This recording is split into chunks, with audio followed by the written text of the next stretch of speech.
The new era has begun. The FedEx Cup Fall is on us. It is 7 events starting this week with the Fortinet Championship, ending at the RSM Classic, where there will be $56 million of prizes up for grabs. It will generally be those who finish outside the top 50 in the FedEx Cup standings, because those guys have already secured their spots. Obviously, that's not stopping Max Homa from going for a three-peat this week. And Patrick, it's really an opportunity for these guys to improve their status, gain entry into events starting in 2024. It's a little bit of a mini series, so to speak.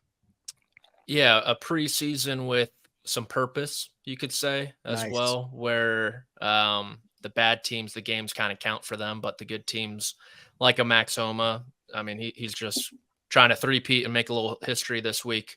But there are only 6 players in the field that finished inside the top 50 of the FedEx Cup last year. Can you name all 6? Yes. Say that again. 6 players that finished in the top 50 of the FedEx Cup in 2022. So they made it to the BMW Championship. I got 2. Cam Davis. Putnam. Yep. Eric Cole. Yep. Brendan Todd. Mm-hmm. Cam Davis. Yep. I might have counted Cam Davis twice. Max Homa, did we say him? 5? How many do we have, Patrick? 1 more. Steven Yeager. So hit the gala. Mark, you are correct. Oh, Yeager didn't make the BMW Championship. No. He made it to Memphis, but I guess he didn't. Yeah, I guess he didn't. Yes, Seth missed the top 30 by 1. Remember, he made a run there at the BMW a bit late Sunday afternoon. Yeah, that is correct. Where is Yeager in the? I'll look it up. 50, 55 or something like that. Yeah, he was sort of late 50s, maybe early, I think. He had a good year. He did. But wouldn't he have? Oh, is he not playing in this tournament? Wouldn't he have made it to the BMW if he was 50? No, 50. Top 50. Top 50. 70 made it to Memphis. Oh, gotcha. My bad. Sorry.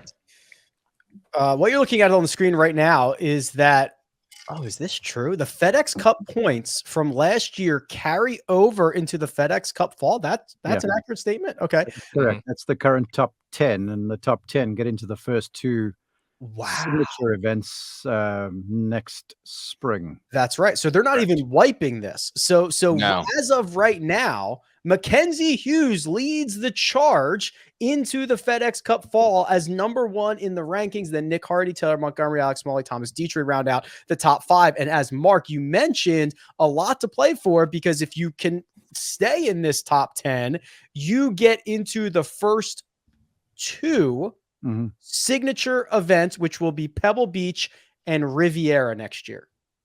Correct. Yeah, a lot to play for. No. What about Sentry? Sentry's a signature event. Yeah, but you don't get into it. All right, forgive me.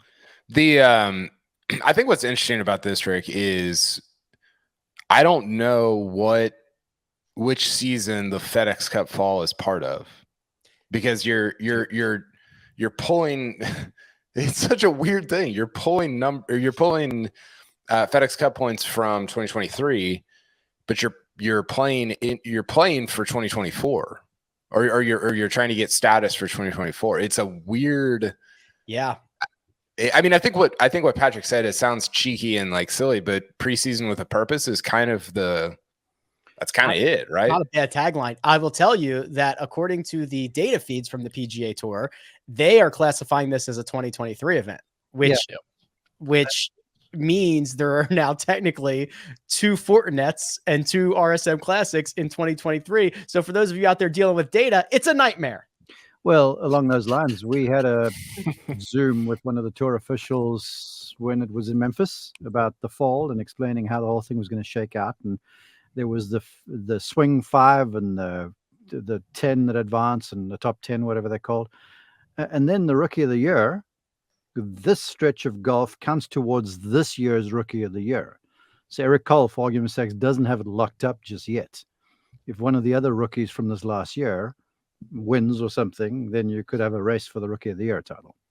Can you imagine, Rick? Can you imagine this in another sport? We're gonna host the NBA finals, but then after that,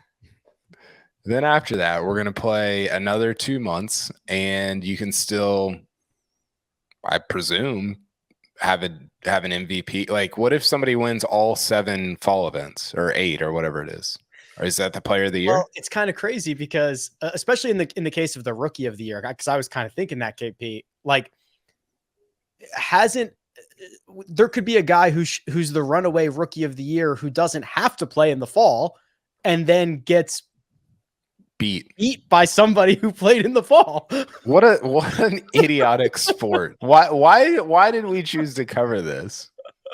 It is what's going to be interesting is, so next year for this stretch, the fall stretch, it's going to be part of the 2024 season, right? Mm-hmm. So this is the only like really weird year where you have 2 Fortinets in the same season. Right. But it'll always be that kind of purgatorial middle ground between, like, well, it's kind of last year, but it's also kind of next year. Yeah, it's really strange. It's basically where you lock up 125 for cards. Yeah.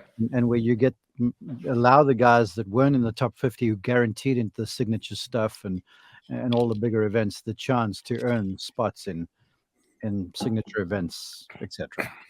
This is what this represents.